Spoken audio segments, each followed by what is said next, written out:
There's one thing that you should know about Banette competitively. You shouldn't use it. And that's what I'm here for. It's got some good attack, but literally everything else is incredibly mediocre. But here's what we can do. I'm gonna pull out the Swords Dance to boost our attack, and Arceus allowing, we can then set up a Trick Room. Now under Trick Room, Banette actually becomes fast. And now we can destroy some stuff with Stab Poltergeist, which is a 110 power physical ghost move, or even pull out the Terra Fighting Terra Blast for some good coverage. Getting this thing to actually work is definitely a challenge, but I think we can surprise some people with it.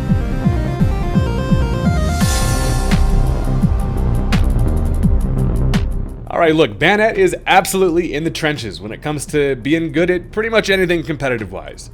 But I've always really liked the thing, and so today we're going to show him some love. If you're into that kind of thing as well, you should consider hitting that subscribe button. It's free, it only takes you a second, you probably won't regret it. And with that, let's go ahead and get into the match.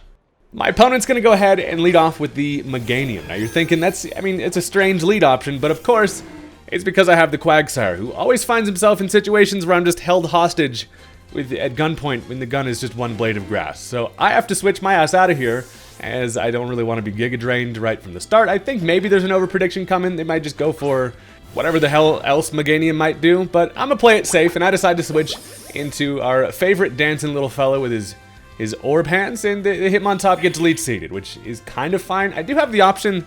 Honestly, this Hitmontop always finds itself leech seeded. I don't know what the hell the deal is with this guy, but I could potentially rapid spin him away. First of all, though, I'm just going to go for a triple axle. I figure they probably don't expect me to have too much in terms of coverage versus the Meganium, but they do actually just end up switching into Tinkaton here. So in comes the Bronze Hammer, and it is breaking some molds. So triple axle does connect, and I do get the 3 hits. Which is nice because, you know, the third one, it actually does do a decent bit of chip to the thing. And, you know, Tinkaton is a bit of a threat. I am leech seeded, however, so it does get some health back, and that's annoying. And while I do have the option to go for an Earthquake, it's not worth it. I'm going to take a lot from something like a Play Rough. And I figure in this situation, I want to get in Banette. But first, I actually have a pretty decent opportunity. Just go right back into Quagsire. I'm just a slimy fella who would love to get up some Stealth Rock here. I see things in the back like the Volcarona.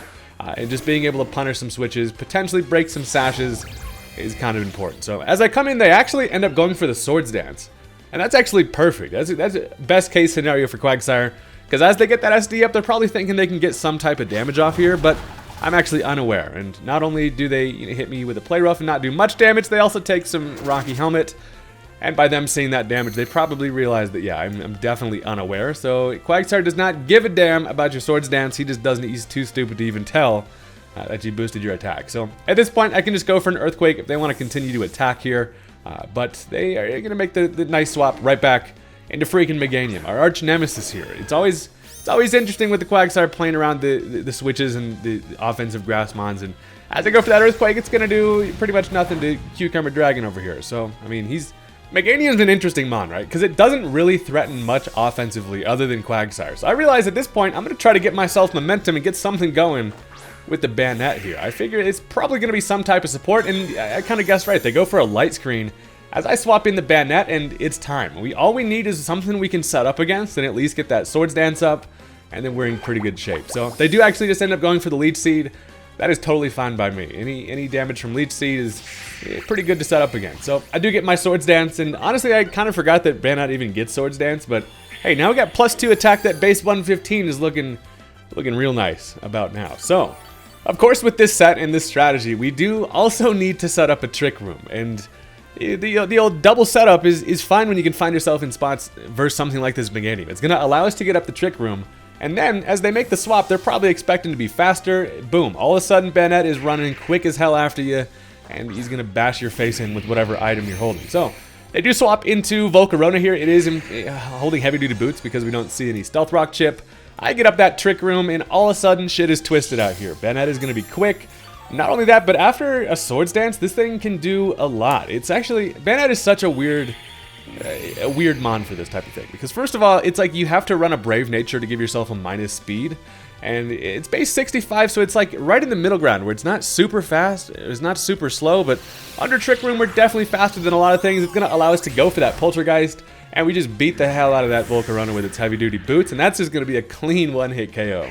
I love the image that comes in your head every time you use Poltergeist. I just imagine Banette running up to that thing, pulling boots off of his non-existent feet, and then just smashing him in the face with it, and that's going to take care of Volcarona, which is pretty solid. Not only that, but we also are going to be under Trick Room for a couple more turns here. So we can try to get some more value out of the Banette as much as possible. And as they go into Milotic, this is a pretty defensive fella. But look, here's the thing. I go for that Poltergeist. It does connect. Turns out to be Cell Battery, first of all. But that's actually going to be a clean one-hit KO that Milotic was definitely not expecting. And also, Buddy was cooking something up with the Cell Battery. But I'm over here getting some leftovers, and we're having ourselves a pretty chill time. Just going to enjoy some more Trick Room while we still got it. I believe there's 2 turns left, so there's still some damage to be done. And now they're going to bring in Tinkaton. If there's anything else that has an option to live something here, it would be Tinkaton if it was at full health. But luckily, that chip that we got on this thing actually earlier is really clutch, because we're obviously going to be faster. I mean, under Trick Room, we can go for that Poltergeist, and it misses, because that's the downfall you have of a physical ghost move that's strong at 110 power. It, of course, has that 10% chance to miss.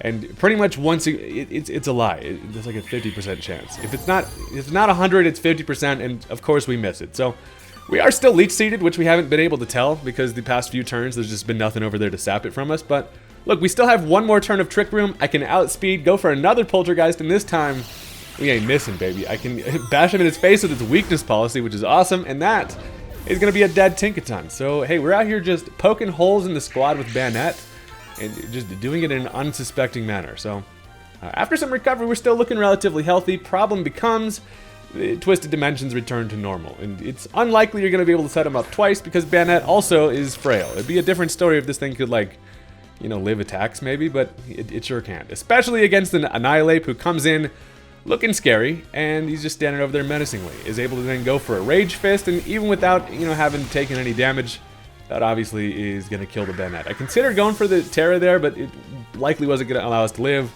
and that's going to take care of it. So, luckily, we've done so much damage with the Banette, we should be able to pull the game back. And my first option, or at least what looks like the most fun, is to go into Inteleon here. And Buddy comes in skinny as hell, first of all, nearly gets blown away by a gust of wind, but I can go for a Liquidation. I am, of course, a physical attacking Inteleon. I want to just get some damage there to allow him to hit me with a Rage Fist. I figure I probably end up living that in Salic Berry range, and it actually works out perfectly because then I do activate that Salic Berry. And this is a very interesting set, and that's because with that speed boost, we not only get that, but we also use up the item, which now allows us to go for an Acrobatics, which I thought surely was going to be able to grab a kill, and it does not. We definitely need to get this thing to try to Fell Singer stump something and get some attack boosts, but you know, we do enough damage to the Annihilate to where I'm like, okay, at least I can just outspeed and just finish it off with the old Weavile. This is such a goofy-ass team because in comes the Weavile, who is, in fact, a special attacking one. If you haven't seen the Weavile video already, you should definitely go peep it. Fun set.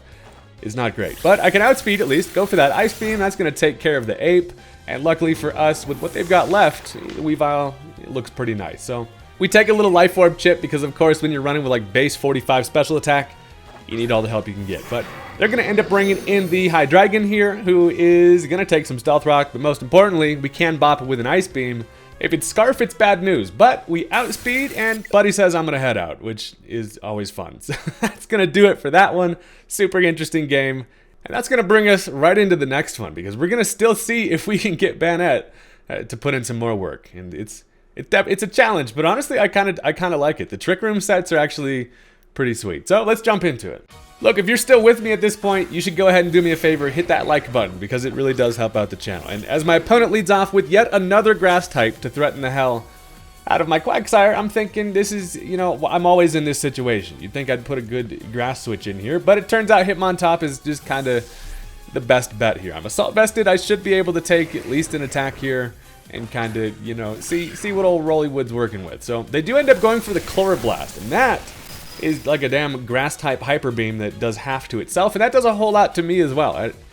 Losing half of my Hitmontop early is not ideal. Now I decide maybe they see a kill here with just like a Leaf Storm or something along the lines of that, and I decided to go for the Mach Punch, but I really I wanted to click the Triple Axle, and as they switch into Landorus, I feel like a real dumb. I should have clicked the Triple Axle. It would have been extremely satisfying to get it off against the ground flying fella, and instead I Mach Punch it and just do more to myself with the damn Rocky Helmet. So at least the good news is this: if they bring in Landorus here, surely they're gonna click the Stealth Rock, and at that point, that's kind of what I'm banking on. They do end up going for that Stealth Rock, which is great. And as I go for the Triple Axle, it misses. So I'm just getting extremely hoed out here I was like, oh hell yeah, at least I got to get it off, and then it misses. So triple axle has let me down once again, which is so annoying. But I'm just going to click it again. At this point, him on top is not super worth saving, and I figure, you know, why the hell not? But they actually end up swapping. Rather than just going for the damage, they decide to switch into the Scizors. The big meaty claws over here comes in looking nice and glimmering. And as I get that triple axle off, of course on this guy it hits 3 times, and it doesn't really do much. But now I'm thinking, you know what, surely I can just save them on top. I've got the potential for a Mach Punch with Technician Boost later, and I'm hang on to him just in case. Because guess who comes in on a Scizor easily is our boy Quagsire here. I can come in on this just because if it wants to potentially go for a Swords Dance, that is fine. It turns out it's going to Aerial Ace, which was meant for the Montop, but actually still does a bunch to me as well. I'm thinking maybe that's Choice Banded damage. Haven't done calcs, but I'm feeling that thing is probably a Bullet Punch Choice Band. So at this point, I'm just going to end up going for the Stealth Rock. If there's one thing we know, it's Quagsire is a pretty good fella at getting up some rocks, and that is going to, of course, be helpful. We've seen kind of the play style of their like switching in favor, so I figure a little Stealth Rock never hurt nobody, except for them. So listen, they go back into everybody's favorite wooden ball, and I'm thinking maybe they go for a Volt Switch and over predict there, but nope, they just are just going to finish me with a Leaf Storm, and that's kind of sucks. But here's the thing, the Leaf Storm, it gets them the special attack drops. I'm thinking we need to try to find the opening to set Banette up, and this is probably one of the best I'm going to be able to find here. At -2 special attack, I should be able to live one of them, and then I'm thinking maybe they even swap out here. So first of all, I'm going to go for the Swords Dance, but they actually just stay in, they go for another Leaf Storm. That does a whole bunch of damage, and once again, is going to drop its special attacks. I'm thinking after some recovery, maybe I'm able to live another one, but the Swords Dance is risky there. And this is definitely a Specs Electrode, by the way. It's showing signs of definitely being Specs. So I get that Swords Dance up, which is great. After some leftovers, I'm thinking, hey, all I got to do is set up my Trick Room, and then all of a sudden, this little voodoo doll is a threat. Now they go for another Leaf Storm, and I avoid it because we just out here dodging that shit. I'm able to then set up my Trick Room, and hell yeah, now we're just gonna be faster than everything for the foreseeable future. And after a Swords Dance, dude, Poltergeist, it hits hard. Obviously you're punished by that 10% miss chance, and if they somehow already had their item knocked off, you're in bad shape. But we're looking pretty solid here because I can now outspeed, go for that Poltergeist, and then break his glasses in the process. Just bully him, smash his glasses on his face, and that's going to be a dead Electrode. It's always hilarious seeing Banette go before fast stuff. So, again, after some leftovers, we're chilling at half health, and I'm like, hey, this is not too bad. We've got ourselves, literally, if you can just somehow get those 2 setup moves up, we're going to get the benefit of it. So, first they decide to bring in Landorus. Now, of course, just because this thing's Intimidate is annoying, it's going to give us basically just +1 attack. But Banette doesn't give a damn, baby. At +1 attack, a Poltergeist still should be able to grab a kill here. It is going to be Rocky Helmet, of course. Has the item. We can just connect on it, and that is going to kill the Landorus. So honestly, one of the most annoying Pokemon competitively is able to be taken care of by a freaking doll that you never see. So we love to see it, and Banette is out here schmoovin'. Now we get to see what their answer wants to be, you know, against crazy Banette. And they decide to bring in Hydreigon, which I'm actually pretty excited about because, first of all, we've been training for this situation. I can outspeed, and I can go for a Terra-Fighting Terra Blast. And upon building this set, this thing was one of the exact reasons why I wanted to throw this on here. Obviously normal types, but, you know, this thing's super common. We can put the fist on our head, and the Terra-Fighting Blast at +1 should be enough to grab the kill. We, of course, go first because Trick Room is the GOAT. And while we are looking ridiculous, you know what looks even more ridiculous? Dying to a Banette. We just punch the hell out of him. That's going to take care of it. And down goes, again, 3 huge threats out of the way at this point. And we've still got some Trick Room to work with here. The problem with these sets is the Trick Room does, of course, dry up. And then you just find yourself in a negative situation. But while it's going, we're feeling pretty good. Now, they decide to bring in the Azumarill. Of course, this thing has priority with an Aqua Jet, but we're at a point where it probably doesn't kill me unless Choice Band. So they go for that Aqua Jet. We are, of course, able to live, and we actually disable it with the Cursed Body, which is always just a nice little added benefit there. Now, as I go for the Poltergeist, we do end up connecting it. It hits it with its Citrus Berry, which is fun. I feel like there's berry juice all over the damn place because that just straight up grabs a kill. This thing is just surprising me with the amount of damage it can do. Absolutely insane. That there is a clean and satisfying kill on the Azumarill, but sadly the Twisted Dimensions return to normal, meaning now we're going to be, once again, slower than everything, but, I mean, the damage has kind of been done at this point. Now, they do still have some pretty scary threats left, and honestly the game is not over. They have, they of course have the Staraptor, and then they've got the Scizor. And the problem with Staraptor is, as it goes through this Brave Bird and finishes me off, of course, the problem is that these things, they're often going to be Choice Scarfs. That means it's faster than everything that I've got, for sure. And as it locks itself into the Brave Bird at least, we know for a fact they're always Choice Scarfs. So I'm like, okay, how can we work around this?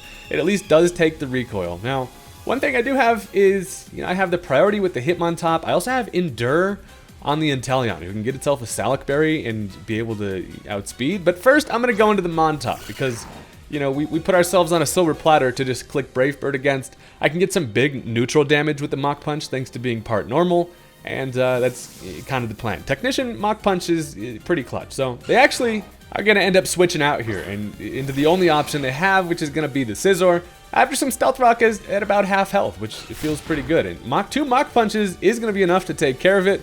Bad thing is, their Bullet Punch is actually faster. Now, they do finish off the Montop, but honestly, just seeing Inteleon with the option to go for an Endure to get myself a Salac Berry and outspeed and kill the Staraptor feels like it's kind of my win condition here. Plus, Terrakions thick enough to the point where I should be able to take an attack.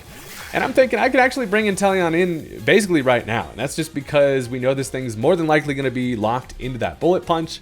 And I can just finish it off. They can't really switch into Staraptor, so they're forced to go for a Choice Banded Bullet Punch, which we do live. It does way more damage than I kind of thought because it gets a damn critical hit, and that's scary. But it actually also gets us into Salac Berry range, and now we don't even have to go for any Endure nonsense. And now we're just going to be at +1 speed, which is going to be able to match the Choice Scarf, plus Inteleon's just naturally faster. So a Liquidation is able to take care of the Scizor, which is nice because, we need something at real low health for a physical Inteleon to do it, and luckily pretty clutch. So final Mon is going to be their Staraptor here. And we're not afraid. I mean, we're kind of afraid. Staraptor is a little bit spooky, but I can just go for that Liquidation. Also important to note, we're actually in Torrent range. So a Liquidation would easily kill, but they end up having the Quick Attack. So the priority is able to pick off the Inteleon. And I'm like, oh, 10 out of 10 did not expect a Quick Attack. So the good thing is their Choice Scarf now into a Quick Attack, which is Stab. And while Weavile is made out of paper skin and glass bones, we should be able to live a Quick Attack here. If not, Terrakion can do it, but they go for that Quick Attack. Luckily, we are able to live, and an Ice Beam is going to finish off the Raptor. So that is going to be the end of the game. And once again, Banette popped off and proved me wrong a little bit there. That was a great game. Going to be the end of that one. And listen, we're over here. We're having ourselves a good old-fashioned ghostly time. So I do have one more bonus match for you because why not? And let's get into it. So listen, this time, you guessed it. They're going to end up leading off with their Grass type because, of course, I decided to lead off with Quagsire. So we're 3 for 3. If you ever want your opponent to lead with a Grass type, just have a Quagsire under Team Preview. But this time, I'm going to switch it up here. I'm thinking they're going to overpredict, and I decided to stay in rather than risk it and think that they're maybe going to go for a Flower Trick. I decided to stay in, and it works out because they go for the U-turn, and now Quagsire's laughing at your Grass type, baby. We are not afraid. Just kidding. We're pretty afraid. But I can go for the Stealth Rock now, and hey, we're able to get it up for free, and Quagsire is doing some chilling. You'd think I'd switch it up, knowing that they just have a Grass type and just lead with something else, but screw it. So they decided to bring in Umbreon here, and this thing, I figure, I'm not super worried about it, and that's just because I have two kind of threats that work well against it, being the Terrakion and the Hitmontop. So knowing that it has potential to set up here, I'm just going to go for a layer of spikes. I kind of do this because I want to scout and see what it wants to do. Turns out it's going to Toxic. And that's definitely one way to get around Quagsire's bulky ass, is to get it poisoned. And, it happens. But as I get up my Stealth Rock and layer of spikes, I'm feeling like they don't have good hazard control. And that's going to be pretty good value. So I now decide to switch. Quagsire can't really do much against an Umbreon, and there's no reason for me not to just bring right in Terrakion here. I've got my weird punching dog that's got some wrinkly armpits just ready to go. Now, they end up going for the Wish there, which is fine. I decided to just go straight for that close combat, and they're going to let the Black Kitty just get destroyed, and that is perfect because Umbreon is just a bulky bastard that never wants to die, but luckily we can take care of it early. And with that death, it sets him up for a revenge switch in here. Now, they decide to bring in the Alolan Ninetales, which is a bit of a problem here. First of all, it takes Stealth Rock and Spikes, and of course it's going to get the 50% defense boost that comes with the snow, but I'm thinking a Choice Banded Close Combat has a chance to kill, and definitely this thing is going to go for an Aurora Veil. There's no way it's just going to Moonblast turn 1. They're always going to go for an Aurora Veil, likely with Light Clay going to stick around, And now I'm thinking close combat has a chance, but it does not. It actually ends up living, and that's actually still pretty fine, because what that's going to do is going to set this thing up for some failure, because it can't really switch out and come back in. The hazards are just going to end up knocking it out. And I do want to conserve the Terrakion there. Plus, I'm looking at Weavile thinking, if they don't Moonblast, if they go for something like a Blizzard, I can come in here and take that, and then do something in return. And as they go for the Freeze Dry, hey, here's the good part. I live it nicely, but then looking at it, I'm like, shit. I actually have to click Surf through an Aurora Veil, and I'm a special attacking Weavile, and it lives. And that was it. That was a misplay on my end. Yeah, it's not enough to kill it. And now a Moonblast just kills me. But I felt like Weavile didn't have great value, and I was just like, we're going to try it anyway. So down I go to a Moonblast, and, it happens. But now looking at the matchup, guess whose time it is, baby? I'm going to bring in the Banette against this thing, because I'm thinking I should be able to take one attack from the guy. And I probably can't go for a Swords Dance and a Trick Room, so instead I decided to just click the Trick Room. And they actually go for an Encore, probably thinking I'm going to go for something like a Shadow Sneak or just click something there, and that actually works out nicely in our favor, because now I get the Trick Room up, and now we're going to be faster than everything, and I could actually potentially set up a Swords Dance as long as they don't go for another Encore. It feels like a gamble that I'm willing to risk there, because, if I'm them, I'd probably just go for some damage, and they do actually. They just go straight for that Moonblast, which is perfect, and we're out here not only setting up, but also getting rid of the turns of the Aurora Veil. That's obviously going to dampen what we can do on the offense here, but at this point, we can easily pick the fella off. We can finish it with a Terra Blast, and down goes the Ninetales. So again, that thing was kind of forced in here, knowing that it can't really swap out and back in. So down goes the Ninetales. It got its Veil up, but we now have some Trick Room going, and we have a Swords Dance on the freaking Banette. And you already know what happens then. So I decided to finish it off with a Terra Blast there, just because I didn't want to risk the Poltergeist missing. And now as they bring in the Rubber Ducky, this Porygon Z is the type of fellow that doesn't know what Terra Blast I have. They saw just the neutral Terra Blast, but I'm gonna bust it out. Obviously, I can't go for any ghost coverage here, so I'm kind of forced to go for that Terra Blast, and we're gonna put the fist on our head. It is time. We're here for the normal types and the dark types, and Banette just kind of is fitting. He seems like the kind of guy that just bop the hell out of you. So I of course do outspeed, because Porygon Z is ordinarily fast, and under Trick Room, we get that Terra Blast off with 1,000 fists. That's gonna take care of it. And that's a huge, hard-hitting special threat, out of the way. And Banette is once again cooking. I'm starting to believe that this Banette isn't that bad after all. I think he was just built to have to set up with SD and Trick Room and then profit. But at this point, it's gonna get a little interesting. So they decide to bring in Mr. Hanky the Christmas Poo, the Clodsire here, who is... I actually didn't even think about this. I go for a Poltergeist, and it outspeeds me. It's actually slower than Banette, so under Trick Room, it's able to go first. And that's one of the downfalls of Banette actually being like base 65. He's not super slow, but I go for the Poltergeist here, and it misses, because it's not a Banette game unless Poltergeist misses at least once, and God forbid they give us a good hard-hitting physical ghost move. So I got Toxic, which is kind of fine, because after some leftover, I still got some turns left in me. But now we're actually in a spot where the Trick Room is working against me. Good news, however, is it's actually about to wear off. So sometimes you need the Trick Room to go away. Not only that, but also the Aurora Veil. So Trick Room and Aurora Veil all gone. We got ourselves a blank slate. And I'm looking at this thinking, I might as well just go for that Poltergeist here. It's a pretty good chance that this is going to be an unaware Clodsire, so it's not going to even know that I have the Swords Dance. But of course, I miss again, which is just... some nonsense. I'm feeling like two 10% chances in a row. Game Freak gotta be lying. But of course, I don't have a whole lot of good value left in the Banette, so I figure at this point I would love to just land a Poltergeist, get some chip damage on the fella, and then get my ass out of here. Kind of hope that it's gonna be a Water Absorb one. I figured if it was unaware, they probably would have gone into it earlier, but I go for the next Poltergeist, and third time is the damn charm. I can bash his face in with the leftover apple, and it actually ends up killing it. Not going to be unaware. We grab ourselves a satisfying last little kill there, which is great. Honestly, we get some good value once again out of the Banette.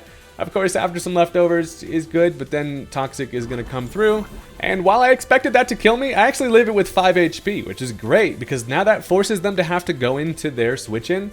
And then I can kind of see what it is. Obviously, Banette's going to be able to go down, but then I can just bring in a matchup accordingly. So first, they decide to go into the Meowscarada. Does, of course, get destroyed by some hazards, and immediately this thing is just in range. So I figure I just leave this thing in as a nice little sack here, they are going to finish me off with the flower trick, but just seeing Meowscarada, I have a couple different options that I can bring in here. So they finished me off with a flower trick, but guess what? We actually get the Cursed Body to disable it. Once again, Cursed Body kind of comes in clutch when you forget that that ability exists. So we do go down, but we disable their flower trick, and now they've got 2 Mons left. They've got the Meowscarada, and they have a Gouging Fire in the back. 2 big, pretty scary threats, but actually, I'm pretty free to bring in the Hitmontop here. First of all, because with flower trick disabled, this thing is kind of in a position where it has to switch. It can go for a knockoff, but that's not going to hurt too bad. And I'm just going to end up going for the triple axle. It's going to be great if it stays in, and decent if they go into the Gouging Fire here. It's going to be a neutral hit, and they are going to bring in Mr. Fire here. So it is actually heavy duty boots, doesn't take any hazards, which is annoying, but triple axle brings it down pretty close to half.